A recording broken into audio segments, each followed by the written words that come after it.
Quem está acompanhando os estudos bíblicos de quarta-feira? Salmos número...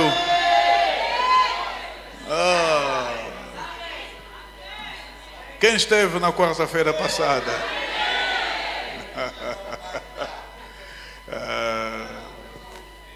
Eu quero hoje... Eu não sei quando é que vou parar de fazer isso, de ajudar os que só vêm aos domingos.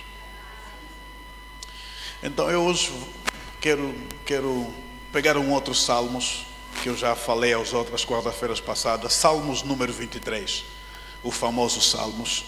Eu vou rapidamente falar dele, como não estou a levar muito tempo, espero não tomar muito tempo também. Salmos número 23.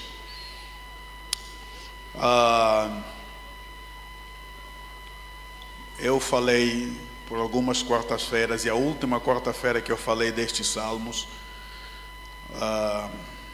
em poucos minutos, falei o que eu acho que era importante ser dito, e eu quero voltar a falar disso. Talvez porque eu quero alcançar todo mundo da Adonai com estes Salmos, esses estudos. O livro dos Salmos, ou os Salmos, são o livro. Quando a gente diz são, é porque são 150 capítulos, que já ensinei aos crentes de quarta-feira, que corresponde a 5 livros. Por isso é que a gente diz são livros. 5 livros.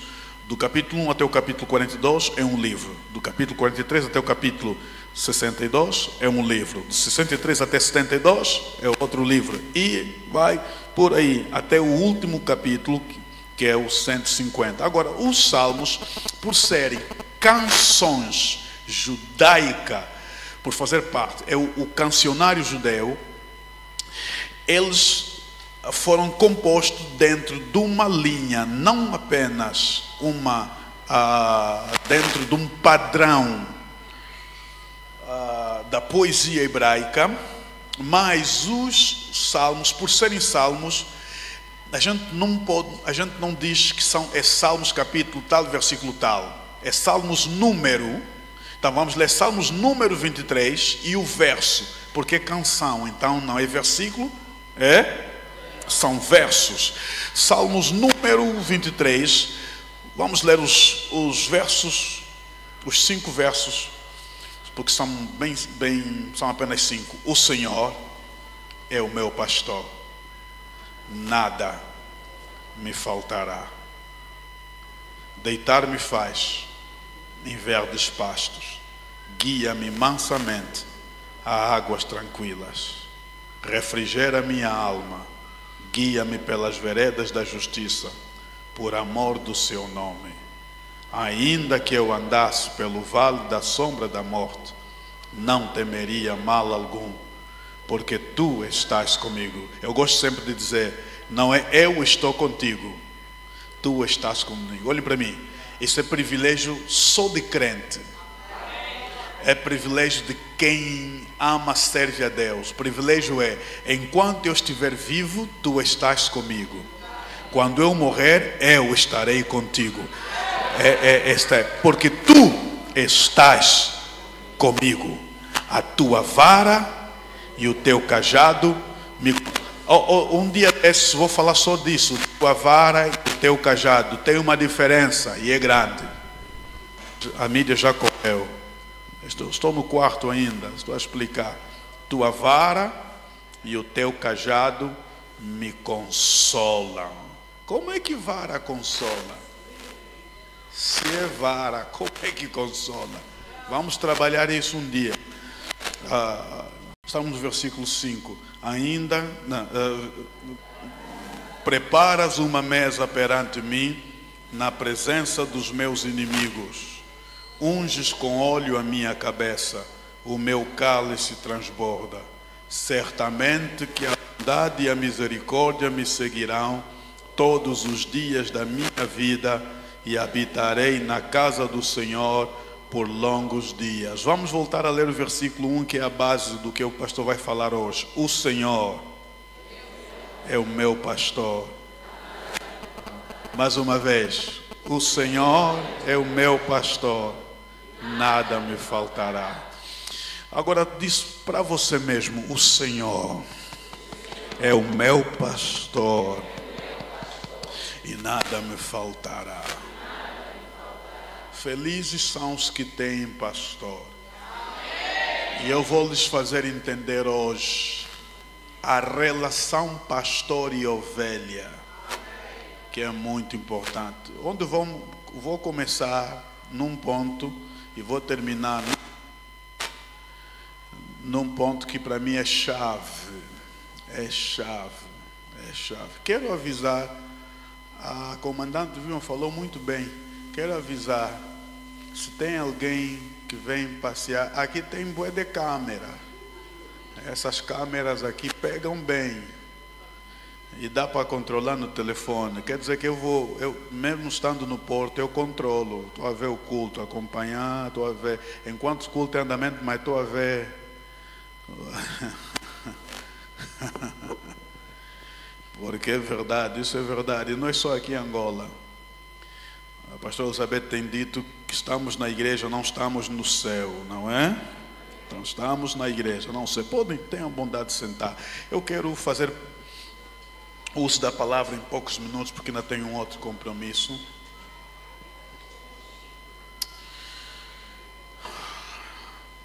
Se até lá Miriam conseguir me arranjar, já não...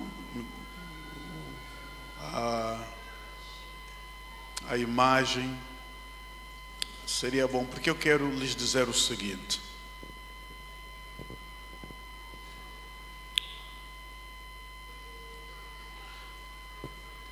O Salmos número 23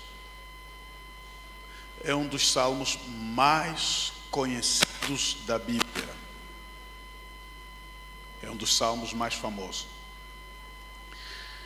Dizia eu que os Salmos é o livro mais diferente da Bíblia, porque ele é muito subjetivo, quer dizer que ele é de tal maneira, é muito pessoal. Você vai ver muito o lado humano aflorado nele.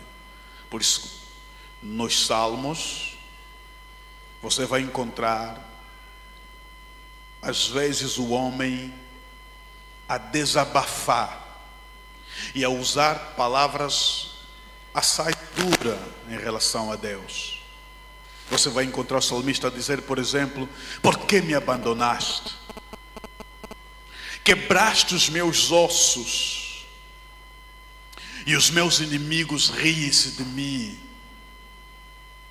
e dizem: onde está o teu Deus? Você vai encontrar nos Salmos, ao ler, pontos muito hiperbólicos, quer dizer, de um exagero para expressar. O salmista, vou tomar o caso de Davi, chega ao ponto de dizer: como reguei, encheu-se a minha cama de água, de lágrimas, como um rio. Ninguém chora assim, mas ele quer mostrar a Deus que a dor dele é tão intensa que as lágrimas dele falam por ele. Portanto, a alma do salmista está bem presente nos Salmos. Um outro elemento que nós precisamos entender em relação aos Salmos número 23 é que ele faz parte de uma tríade, quer dizer, faz parte de um grupo de 3 salmos que começa no 22. Salmos 22, Salmos 23 e Salmos 24. Esses salmos são importantes porque os Salmos 22 é chamado Salmos messiânico, ou Salmos de Jesus, ou Salmos onde aponta para Jesus. Tanto é que aquela palavra de Jesus, quando ele é crucificado na cruz e morre entre 2 ladrões, com as mãos estendidas, que diz: Eli, Eli, lama sabachthani, Deus meu, por que me abandonaste? Esta palavra Jesus pronuncia, é uma palavra extraída dos Salmos de Davi, ou seja, aquilo que Davi historicamente fala a respeito de ter sido abandonado, é o mesmo que o Senhor Jesus na cruz também sente. Portanto, por isso é que se chama Salmos de Jesus, Salmos messiânico, porque tem uma relação profética dentro dessa dimensão histórica. Me faço entender ou estou a vos confundir? Os Salmos 23, então, é os salmos em que o salmista apresenta uma imagem de Deus. Portanto, esse Salmos 23 é um salmos muito metafórico. Estou simplesmente a dizer, é um salmos em que se usa uma figura para expressar outra figura. Compreendido? O Salmos número 23 é bem metafórico.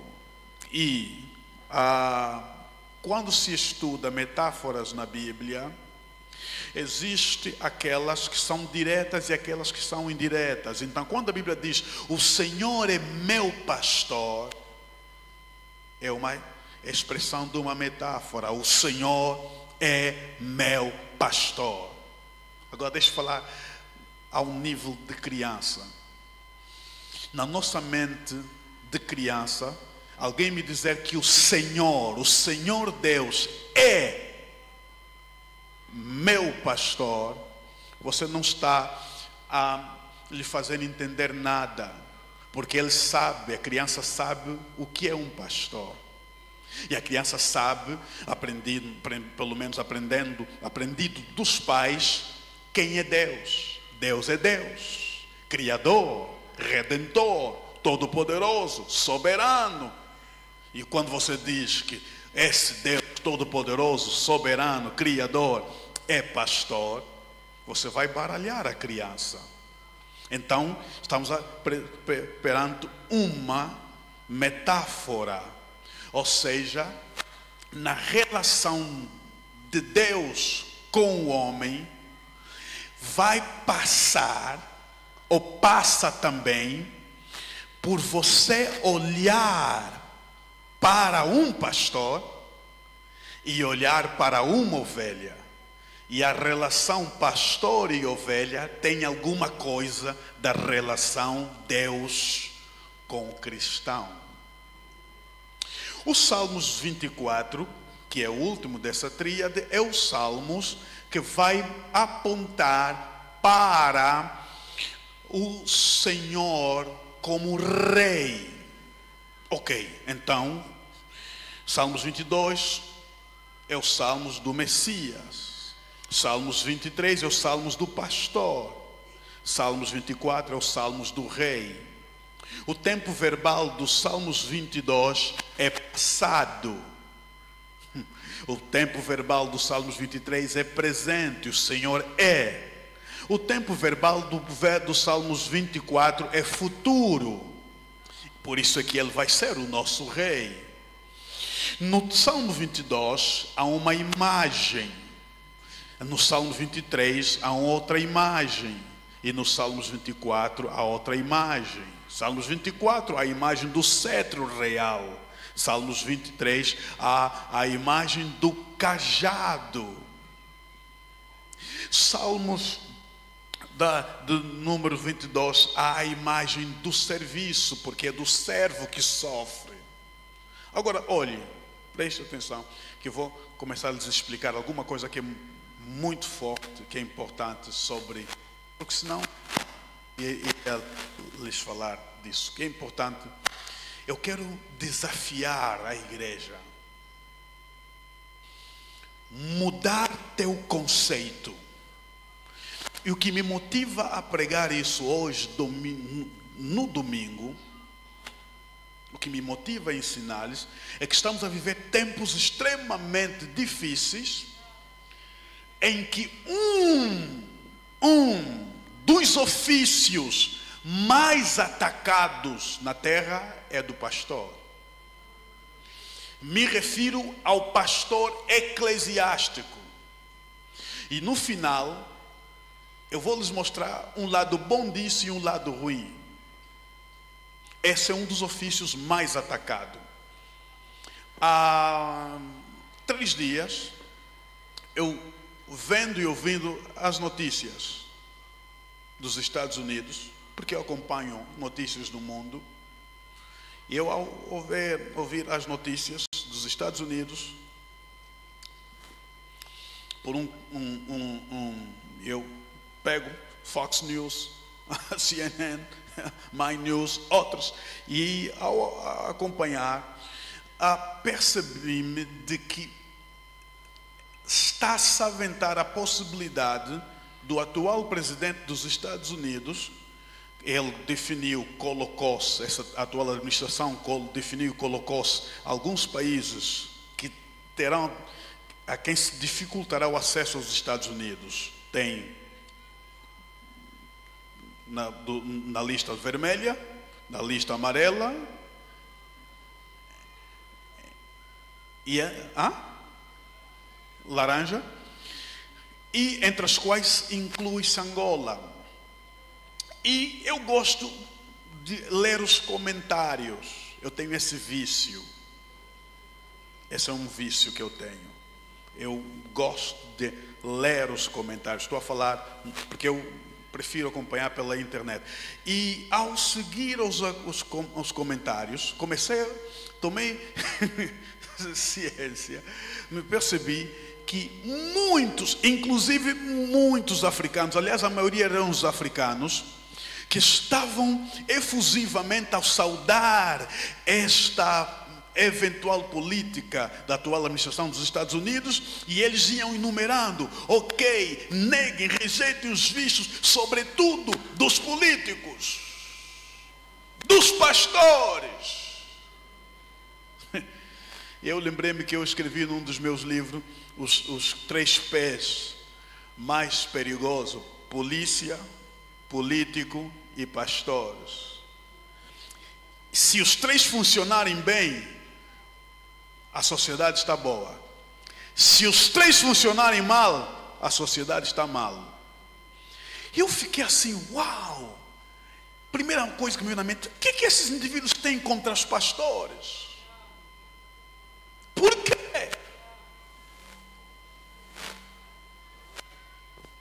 Pela mesma razão que nós temos problema com os políticos. Vou explicar. Aquele de quem se espera mais se exige.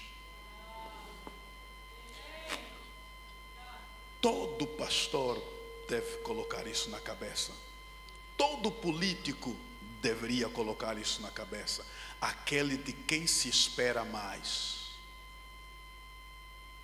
Eu não sei o que passou pela cabeça de Antônio Agostinho Neto quando disse que eu sou aquele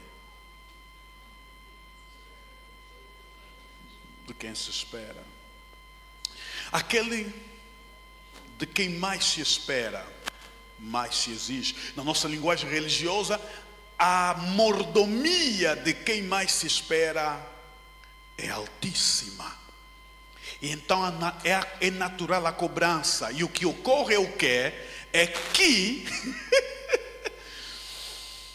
o erro de um pastor parece erro de 1000 pastores. Vou falar só para essa menina. É assim como o erro de um político parece o erro de todos os políticos. Então a mordomia é a mais altíssima. Mas eu preciso resgatar o pastor, mas não vou resgatar na função nem no ministério pastoral. Eu vou resgatar o pastor em Deus. Porque esses salmos dizem: o Senhor é meu pastor. Aprove a si mesmo ao Senhor designar-se pastor. Não tem aí, eu pensei, a mídia me pecou hoje, não sei se é a mídia, quem é que eu vou atribuir. Quem escreveu esses salmos é Davi. E Davi é apresentado na Bíblia como pastor de ovelhas. Não só é apresentado historicamente como pastor, Está em 1 Reis capítulo 16, você pode ver. Ele é apresentado também profeticamente como pastor. Ezequiel capítulo 34, versículo 23, já que não vai dar para colocar na tela, nota apenas. Deus disse: eu dei-lhes, resolvi dar-lhes um só pastor, o meu servo Davi. Nos livros proféticos, 3 classes de pessoas são designados de pastor. Os reis de Israel, Deus os teve por pastor. Deus designou-os para serem pastor do povo dele. Os sacerdotes receberam a designação de pastor. Por quê? Porque na mente de Deus, a ideia do pastorado tem a ver com o cuidado. Tem a ver com cuidar. Se você cuida, quem cuida de outrem entra na dinâmica pastoral, não pastoril. Pastoril tem a ver com animal. Pastoral, cuidado. Aprove a Jesus, aprove a Deus que o seu próprio Filho Jesus Cristo, que viria e nasceria e morreria para salvar o homem, tomasse para si como um dos seus principais títulos e designativos o pastorado. João capítulo 10, versículos 14, 15 e 16, quando ele vai dizer: eu sou o bom pastor. As minhas ovelhas me conhecem e eu as conheço, e eles ouvem a minha voz. Então, na mente de Deus, pastor é das maiores designações ministeriais, assistenciais que existem. E eu disse-lhes que eu vou lhes ensinar a relação pastor e ovelha. Repita comigo: a relação pastor-ovelha. A relação pastor-ovelha. Vou começar a relação Jorge Batista e você. Depois vamos ir para... Não, vou terminar com Jorge Batista e você. Vamos começar a relação Jesus, sumo pastor, e você e nós.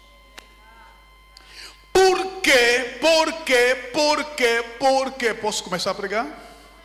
Posso ensinar com maior incidência? Por que é importante ter pastor? Ou melhor, isso não vos ajudaria. Por que é importante ser ovelha? Por que é importante a relação pastor-ovelha? Recuperamos Salmos 1. O Senhor é meu pastor. Depois ele começa a dizer: deitar-me faz em verdes pastos, guia-me mansamente às águas tranquilas. Quem está a falar isso é o pastor Davi. Mas o pastor Davi está a falar do pastor Senhor. O pastor Davi se coloca como ovelha do pastor Deus, porque ele entende o que é ser pastor, porque ele tem ovelhas. E como ele conhece bem o que é ser pastor, porque ele tem ovelhas, Davi conhece as manhas e tudo que tem relação com a raça ovina. A raça ovina quer dizer que é ligado a ovelhas. Ele sabe. Portanto, tudo que ele vai falar sobre pastor e ovelha ele vive na prática e na experiência. Ele conhece que é assim que ovelha funciona e é assim que pastor funciona. E indo para João, pastor que não funciona do jeito que Davi apresenta esse pastor, não é pastor, é impostor. Ovelha que não se comporta como essa ovelha que Davi nos apresenta, pode ser ovelha, mas é uma ovelha doente. E hoje eu quero curar algumas ovelhas doentes e quero colocar pastor na verdadeira posição de pastor. Vamos lá então. Primeiro, o Senhor é meu pastor, é meu pastor, é meu pastor. A primeira coisa que você tem que perceber a partir desse texto é que esse texto vai começar e vai dizer: o Senhor é meu pastor. Vamos caminhar junto, mídia. O Senhor é meu pastor, nada me faltará. 2, rapidinho. Deitar-me faz em verdes pastos, guia-me mansamente às águas tranquilas. Vamos rápido, mídia. Refrigera minha alma, guia-me pelas veredas da justiça por amor do seu nome. Vamos rápido, mídia. Ainda que eu andasse pelo vale da sombra da morte, não temeria mal algum, porque tu estás comigo, tua vara e teu cajado me consola. Continua, mídia. E preparas uma mesa perante mim na presença dos meus inimigos, unge a minha cabeça com óleo e meu cálice transborda. Vamos, mídia. Certamente que a bondade e a misericórdia me seguirão todo dia da minha vida e habitarei na casa do Senhor por longos dias. Pastor João vai dizer: por que você citou e leu esses textos, esses versículos todos, os salmos todos? Por quê? Porque nesses salmos a ação é toda do pastor. A ovelha é apenas reativa. O pastor é que age. Os verbos todos ali têm a ver com o pastor em relação às ovelhas. Todos os verbos têm a ver com aquilo que o pastor faz em favor da ovelha. Então, o grande pensamento que está aqui, e eu fiquei feliz, já falei cá, porque quando eu ensinei aqui na igreja, o filho, esse miúdo, vem cá, vai pregar comigo, esse miúdo, que fica aqui a girar, andar, parece que não está, ele captou. Eu posso lhe dar o microfone, ele vai pregar o que eu ensinei. Porque ele me citou no meu gabinete, a mãe dele ficou assustada, ele citou no meu gabinete o que eu vou vos falar agora. Porque todos os verbos, todas as ações são do pastor. Ele é quem guia a ovelha, ele é quem deita a ovelha. A ovelha só diz: ainda que eu andasse pelo vale da sombra da morte, o pastor está com ele. Ela está a andar, mas o pastor está a andar porque o pastor está com ele. Por quê? Porque este versículo está nos a apresentar a característica intrínseca, importante, séria dessa raça ovina, do que uma ovelha é. A melhor explicação do que eu quero vos falar está no próprio Jesus. Mídia coloca Isaías 53, versículo 7. E vocês vão pegar, aqui eu começo a pregar. 53, 7. Ele foi, está a falar de Jesus. Está a falar de Jesus, quando Jesus morreu na cruz, deve dizer, ele foi oprimido e afligido, mas não abriu a sua boca, como um cordeiro foi levado ao matadouro, e como a ovelha que muda, é a ovelha muda desse texto dos Salmos, como ovelha muda perante os seus tosquiadores, assim ele não abriu a sua boca. Ou seja, o texto está a dizer, Jesus foi crucificado como foi crucificado, porque ele agiu como uma ovelha age. E como é que uma ovelha age? A ovelha é o único animal bíblico que não tem dentro dele um mecanismo de defesa. Não tem chifre para se defender, não tem espinho para se defender ou atacar. A ovelha não tem juba, não tem ferrão. A ovelha é a ovelha muda. A ovelha não tem mecanismo de defesa. Por que não tem? O Salmo diz, porque o mecanismo de defesa da ovelha é pastor. Quem defende a ovelha é pastor. Quem cuida para a ovelha é o pastor. Davi, diz a Bíblia, que veio o leão para atacar a ovelha. Davi agarrou o leão e abriu. veio o urso atacar as ovelhas. Davi pegou no urso e o matou. Por quê? Porque pastor defende a ovelha. Pastor é o mecanismo de defesa da ovelha. Portanto, todo ataque contra pastores é ataque contra a ovelha.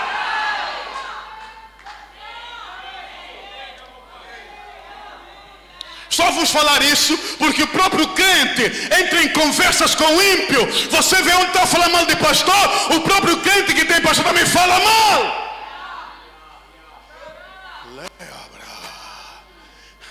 Deixe-me vos dizer, tem lutas espirituais que você enfrenta.